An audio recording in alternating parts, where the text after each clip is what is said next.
An aluminum manufacturing giant in Norway has suffered a major ransomware attack. A new version of the Mirai botnet malware is targeting enterprise systems. The US Homeland Security Secretary says the private sector and the US government need to work together against cyber threats. Europol has a new cyber incident response strategy. And cybersecurity executives say some vendors' marketing tactics are having a detrimental effect on the security industry.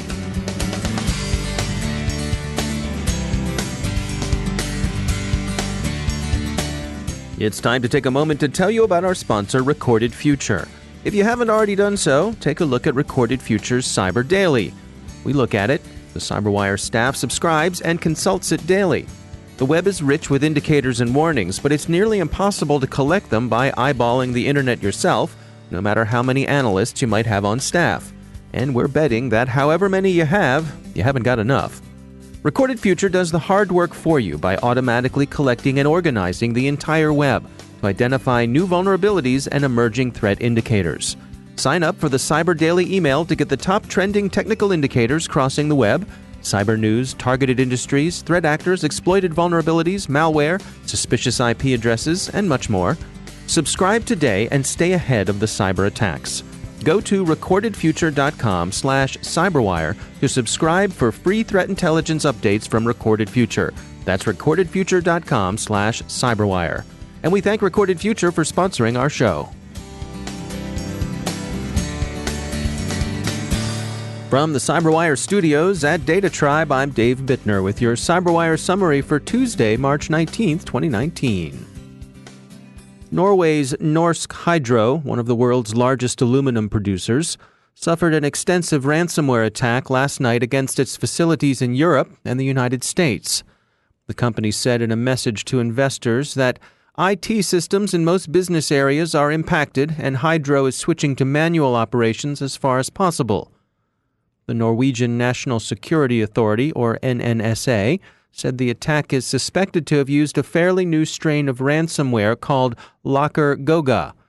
A spokesman for Hydro told the BBC the company was able to continue production by reverting to manual methods and that it has data backups to restore from as soon as the attack is neutralized.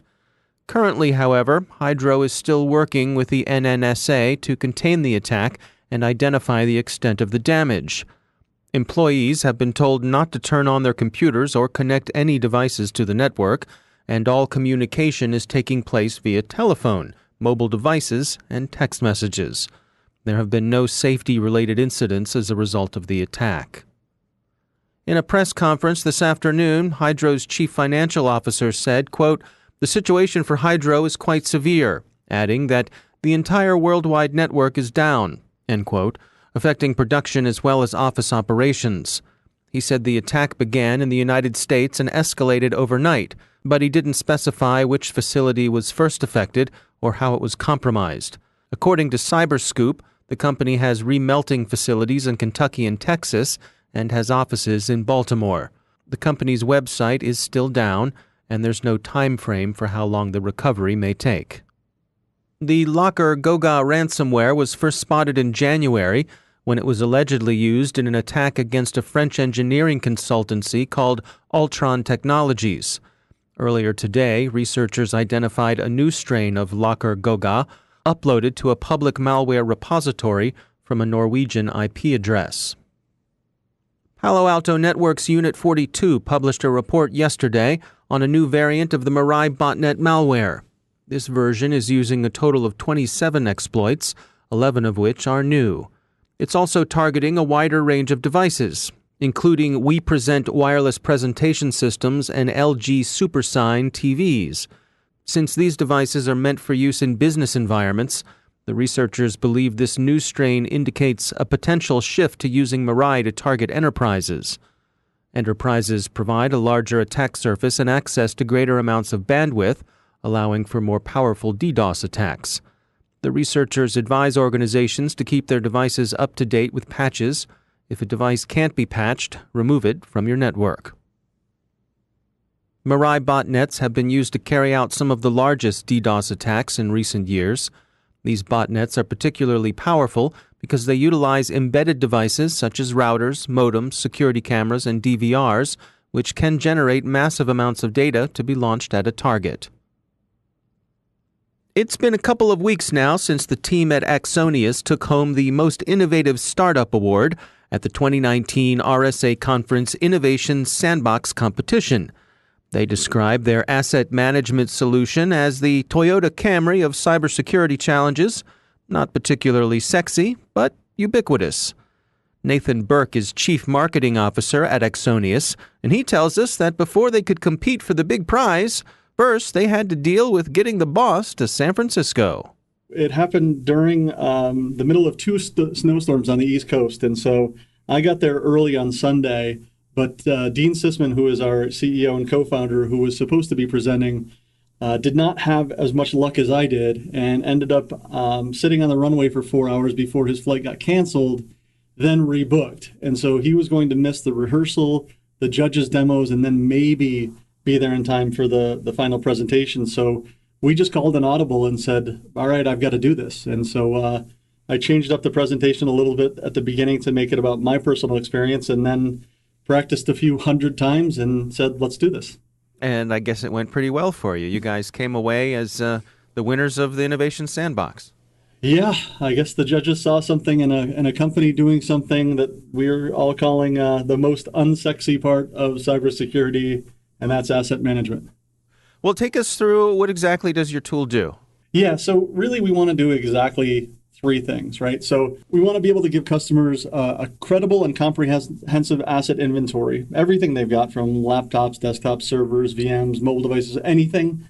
If we can do that, then we can show them where they have gaps in their security coverage, and then we can automatically validate and enforce their security policies. And what's different about the way that Axonius has approached this is we just connect to all of the different security and management solutions that customers are already using. So we connect to these solutions, gather and collect all the information we can about assets and users. We correlate that together, and then we can show you how each of these assets fits against their security policies. And this has been a persistent challenge for organizations to get a handle on this. Why has asset management been so challenging? Yeah, I think it's been so challenging because if you look at it over time, the more devices and device types that we have, the more solutions we have to manage them.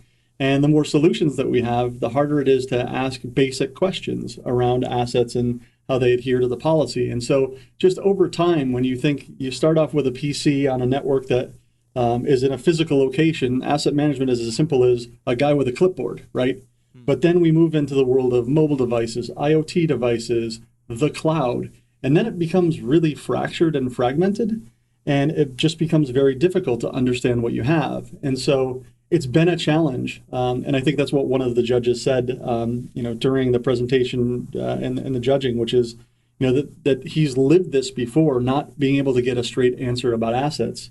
And I think one of the things that's nice is that now everything has an API, and so we're kind of here at the right time where we can interface with all these solutions that know about assets, gather that information, correlate it together, and present it back in a way that customers can query and find answers to the questions about assets very, very simply. Can you walk me through an example? I mean, what's a typical type of asset that usually gets overlooked or is hard to track that you guys are able to get a handle on? Sure. A couple of good examples. I mean, I think there's an inevitable march to the cloud. And so we see more and more of our customers are using cloud instances like Amazon, yet the security tools that they had to secure their on-premise instances and devices just don't necessarily work the same. And so a good example of that is I'm using Amazon, but my vulnerability assessment tool doesn't necessarily know about a new Amazon instance that's been spun up. And we've said this several times to customers. I don't think there's ever been a time in history where DevOps said, hey, security, is it okay for me to spin up a new instance? It just doesn't happen, right? And so what we're able to do is say, we've found these new Amazon instances. We can look at the VA scanner and say, all right, do you know about these? And if the VA scanner just isn't aware of the new instances, we can just kind of bridge that gap. And that's just one of the simple ones. And then another one that we see all the time is a company will say, I'm using an EDR or EPP solution, and I've got it deployed everywhere. And then we find out that around 18% of their devices are missing that endpoint agent. So that's something we're always able to find. And I think the idea is by being able to connect to all of the different solutions we have, we're able to uncover things that they wouldn't be able to just looking at that single management console. That's Nathan Burke from Axonius. Our congratulations to him and the whole team there for winning the 2019 RSA Innovation Sandbox. Homeland Security Secretary Kirstjen Nielsen said yesterday that emerging cyber threats are among her top concerns in the coming year. Nielsen believes that America is not prepared for these threats, saying that she's, quote, more worried about the ability of bad guys to hijack our networks than their ability to hijack our flights, end quote. She said that the private sector needs to work with the government to defend against these threats. Quote, it's not just U.S. troops and government agents on the front lines anymore. It's ordinary Americans.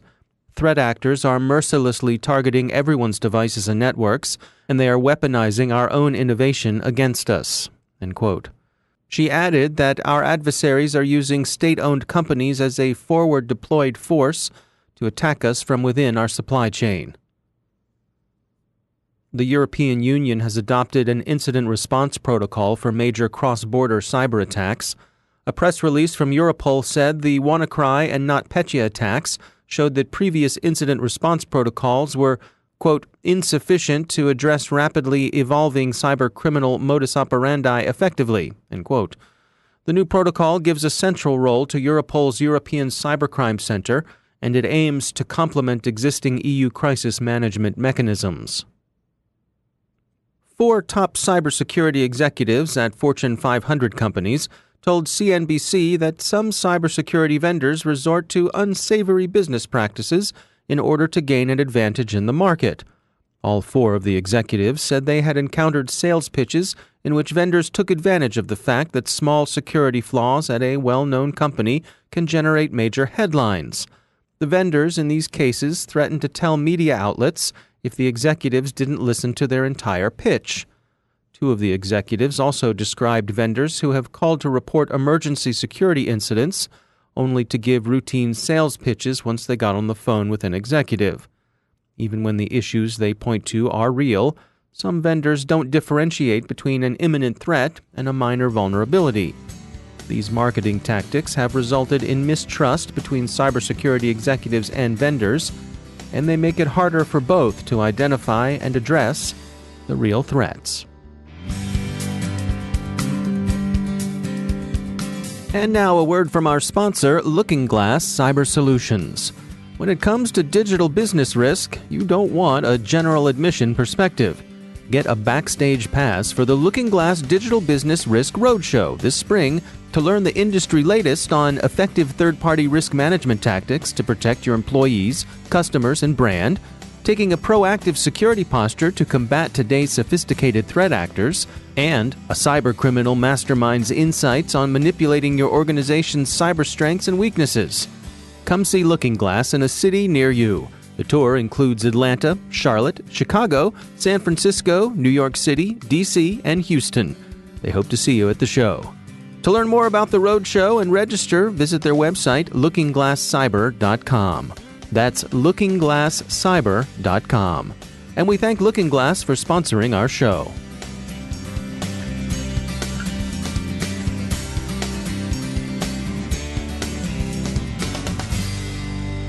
And I'm pleased to be joined once again by Johannes Ullrich. He's the Dean of Research for the SANS Institute, and he's also the host of the ISC Stormcast Podcast. Johannes, it's great to have you back. Back in 2018, certainly the CPU flaws, things like Spectre and Meltdown, caught our attention, but you wanted to point out some other flaws. So what you're describing is perimeter hardware flaws. What's going on here? Essentially, what this is about is if you're looking at your standard computer mobile device, the CPU is only one of many chips that you find in these devices, and all these other chips, and I call them sort of perimeter chips, sort of sitting around the CPU, feeding it with data, well, they're vulnerable too, and in some ways, sometimes actually more exposed than the CPU. And as one recent example are Wi-Fi chipsets, and here in particular, the Marvel Avastar. There was an interesting paper that looked at that particular chipset. Now, these are names that usually don't ring a bell with anybody. I personally hadn't heard about this chipset yet, but well, it's in many Microsoft Surface laptops. It's in many Samsung laptops and such. So it's a widely used chipset, and it has some flaws that, as was demonstrated here by Dennis Selyanin, can be exploited without the user doing anything and get full access of the system. Is this a situation where, because these chips are on the motherboard, the rest of the system has a default situation of trusting these chips, and maybe they don't? Maybe that's going a little too far? Correct. That's part of the problem. The other side of it is that these chips, well, there is no real hardware anymore. Everything has software in it. These are actually little systems on a chip. They have their own operating system. They have their own software running in it. And all of this, of course, vulnerable. And what makes it sort of worse also, because these are fairly minimum systems, a lot of the standard protections that we have that prevent exploitation sort of in normal operating systems, they don't apply to these chips. So in some ways, they're actually easier to exploit once you have a vulnerability, like a simple buffer overflow. Now, in a situation like this with these auxiliary chips, would they be updated with an OS update or a firmware update, or are they sort of baked in with what they have when they're manufactured? That's actually the good part of it, that most of them come sort of as a blank slate, and the operating system loads the firmware into that chip as it's being booted. So yes, an operating system update usually can take care of these flaws if it is released.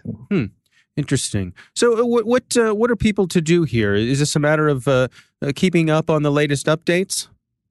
That's pretty much the only thing you can do here. Of course, turn off your Wi-Fi card if you can turn it off in public environments. But that's, I think, always difficult advice to follow. It's really difficult to do anything but just staying up to date and staying up to date with your operating system patches. No, I guess keeping an eye out to see if your particular device is one that might be vulnerable.